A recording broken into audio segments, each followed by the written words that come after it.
ये महाभारत जुए में हार जाने से भी नहीं हुआ है, ध्यान रखिए। ये महाभारत शकुनी के पासे बदलने से भी नहीं हुआ है।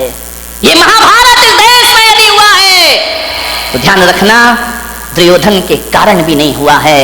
ये महाभारत इस देश में यदि हुआ है तो द्रौपदी के कारण इस देश में महाभारत की रचना हुआ करती है। मान्यवर आप विचार करिए, जब पांडवों को खंड प्रस्थ दिया गया कि जाओ पांडुपुत्र, धृतराष्ट्र ने कहा खंड प्रस्थ तुम्हें दिया जाता है, पूरा हस्तिनापुर दुर्योधन को दिया जाता है। ध्यान रखना, प्रस्ताव रखा, सुलह की बात हुई, दुर्योधन ने खंड प्रस्थ दे दिया। जहां ना पानी बरसता था, ना जहां फसल होती थी, बंजर भूमि, जाओ वहां रहो। युधिष्ठिर ने कहा, अर्जुन ने कहा कोई बात नहीं, यदि हम में ताकत होगी तो खंड प्रस्थ को इंद्रप्रस्थ बना करके रख दिया जाएगा। ध्यान रखें, हौसले बुलंद होना चाहिए। खंड प्रस्थ दे दिया, जहां पर खंडर ही खंडर है, बंजर भूमि है। पांचों पांडवों ने पुरुषार्थ किया, मेहनत की, खंड प्रस्थ को इंद्रप्रस्थ में तब्दील कर दिया और इतना सुंदर बनाया। आज कितने भी बड़े आर्किटेक्ट हों, वो व्यवस्था नहीं ला सकते हैं। कैसे लोग थे, कैसी बुद्धि थी उनकी, बिना पढ़े लिखे भी इतना सब कुछ कर लिया करते थे। इतना सुंदर महल बनाया, पूरी दुनिया में चर्चा हुई कि युधिष्ठिर अर्जुन ने इतना सुंदर इंद्रप्रस्थ बनाया है, हजारों लोग देखने जा रहे हैं, बहुत खूबसूरत। दुर्योधन ने कहा कि मैं भी तो चल के देखूं। गया इंद्रप्रस्थ में, और जैसे ही इंद्रप्रस्थ पहुंचा दुर्योधन, इतना अद्भुत महल था, जो दिखता था वो होता नहीं था, और जो होता था वो दिखता।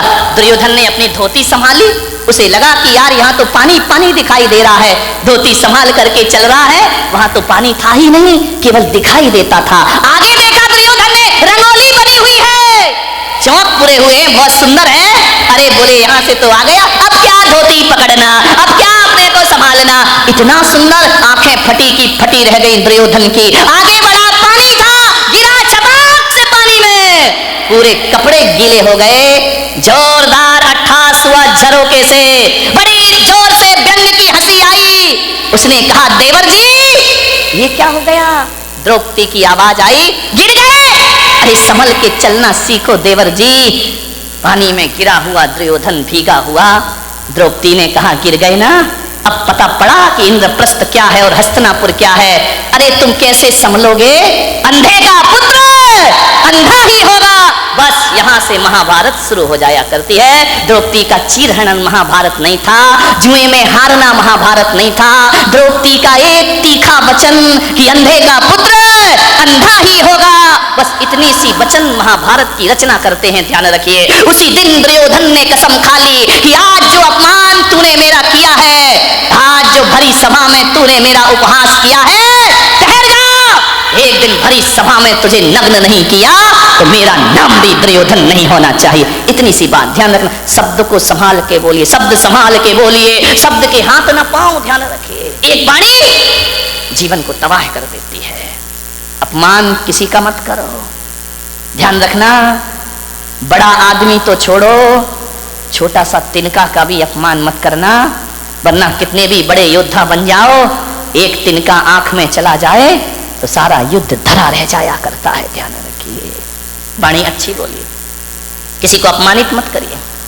एक तीखे वचन ने, एक कटु वचन ने महाभारत की रचना कर दी। ध्यान रखिए, मीठा बोलो, अच्छा बोलो, विपत्तियों को आमंत्रण मत दो, मुसीबत को आमंत्रण मत दो। एक तीखा वचन हजार विपत्तियों को लेकर अपने साथ आया करता है। ध्यान रखिए, बोलो तो बोलो सदा मीठे वचन।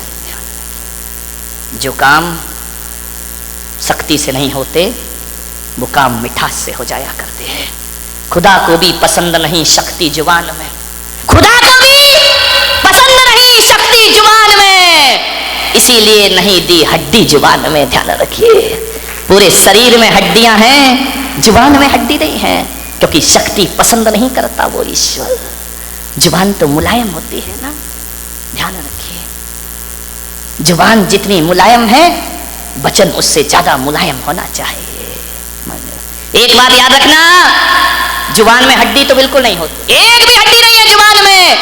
लेकिन एक बात याद रखना बारामती वालों, उसमें हड्डी तो एक भी नहीं होती है, लेकिन ताकत इतनी है कि सारी हड्डियां तोड़वा के रख देगी। ध्यान रखना, एक भी हड्डी नहीं बचेगी। यदि वो अपनी पे आ गई तो सारी हड्डियां तोड़वा देगी तुम्हारी।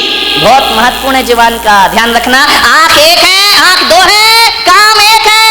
ये आंख भी देखती है, ये आंख भी देखती है। कान दो है, दायां कान भी सुनता है, बायां कान भी सुनता है। नासा द्वार दो है, दाई नासिका, रामदेव बाबा अनुलोम विलोम दो होती है। ध्यान रखिए, विचार कर। बड़ी दिक्कत हो गई इस देश में। किस्मत है मेरी कि इतनी महिलाएं और इतने पुरुष मेरे प्रवचन में आ रहे हैं, वरना टाइम किसके पास है? महिलाओं के पास तो और भी नहीं है।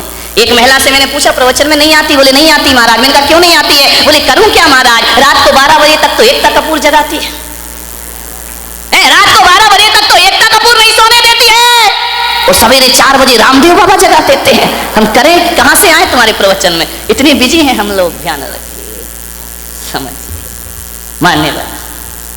दो नासा द्वार है, काम एक ही है। दो हाथ है, काम एक ही है। दो पैर हैं, काम एक ही है, दोनों पैर चला करते हैं। लेकिन जुबान अकेली है, इकलौती है, इकलौती औलाद है अपनी लीलावती।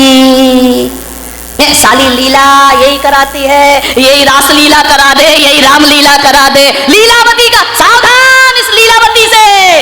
2 अंगुल की जुबान 5 फीट के शरीर का सत्यानाश करा सकती है। ध्यान रखिए, ये जो लीलावती बैठी है ना, इस पे कंट्रोल रखो, कंट्रोल कंट्रोल। ध्यान रखिए, ये जो लीलावती है बहुत नटखट काम करती है, पूरे शरीर में अकेली है, इकलौती औलाद है इस मुंह की। लेकिन एक बात ध्यान रखना, ये जो लीलावती है ना, है तो अकेली, काम डबल करती है। ध्यान रखना, एक चखना और एक बकना।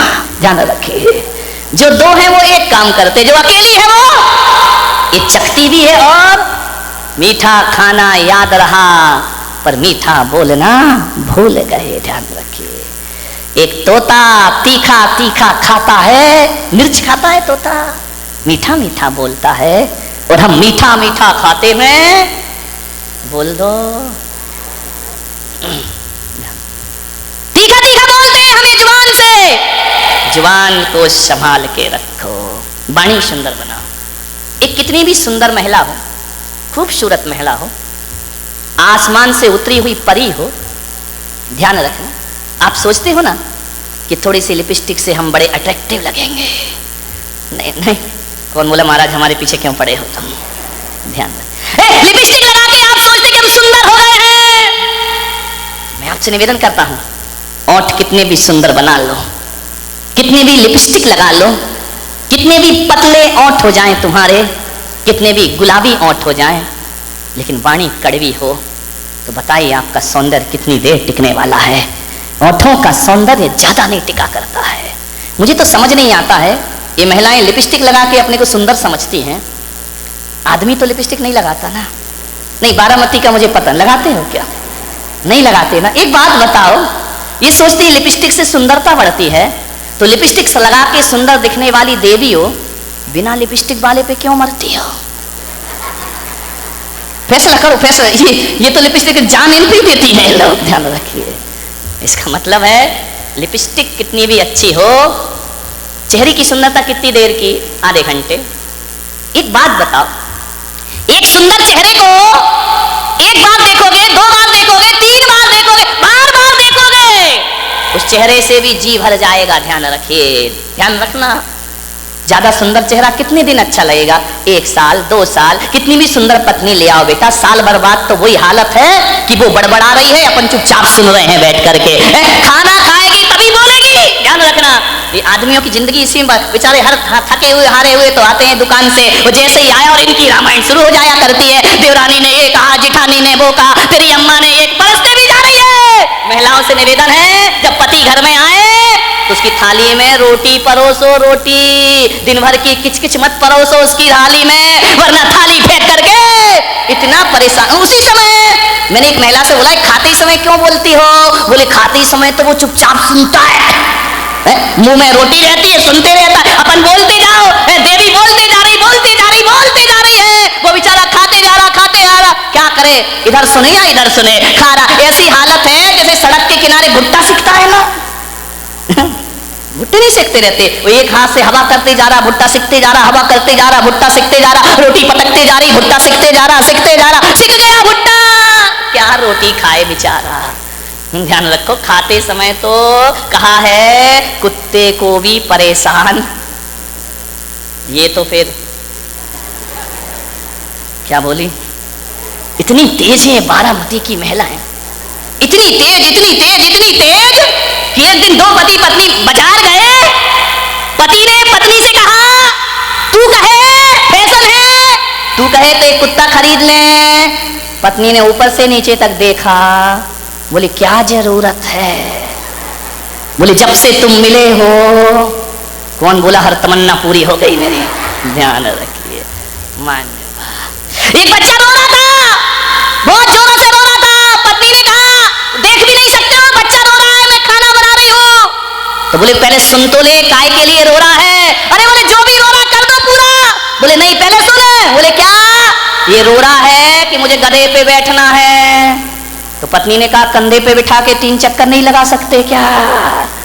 कुछ लोगों को घर जाके समझ में आएगा, ध्यान रखिए। एक बार यही दुर्घटना घट गई, एक बच्चे ने पूछा अपनी मम्मी से कि मम्मी एल्बम देख रहा था शादी का।